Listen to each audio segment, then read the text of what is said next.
নিজের সুন্দর জীবনটাকে শেষ করে দিয়েছি শ্বশুর বাড়ির প্রতিটা লোকের সেবা করতে করতে। কখনো আমি বাড়ির লক্ষ্মী বউ হতে পারিনি, কিন্তু পদ্ম ফুলে ভোটটা ঠিকই দিয়েছি। তার জন্য তো ডবল ইঞ্জিন সরকার আমরা এনেছি। বাড়ির লক্ষ্মী না হতে পারি, কিন্তু গোটা পশ্চিমবঙ্গের মা বোনেরা কিন্তু অন্নপূর্ণা ঠিকই হয়েছে।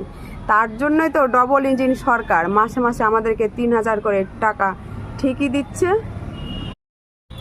নিজের সুন্দর জীবনটাকে শেষ করে দিয়েছি শ্বশুর বাড়ির প্রতিটা লোকের সেবা করতে করতে। কখনো আমি বাড়ির লক্ষ্মী বউ হতে পারিনি, কিন্তু পদ্ম ফুলে ভোটটা ঠিকই দিয়েছি। তার জন্য তো ডবল ইঞ্জিন সরকার আমরা এনেছি। বাড়ির লক্ষ্মী না হতে পারি, কিন্তু গোটা পশ্চিমবঙ্গের মা বোনেরা কিন্তু অন্নপূর্ণা ঠিকই হয়েছে। তার জন্যই তো ডবল ইঞ্জিন সরকার মাসে মাসে আমাদেরকে 3,000 করে টাকা ঠিকই দিচ্ছে।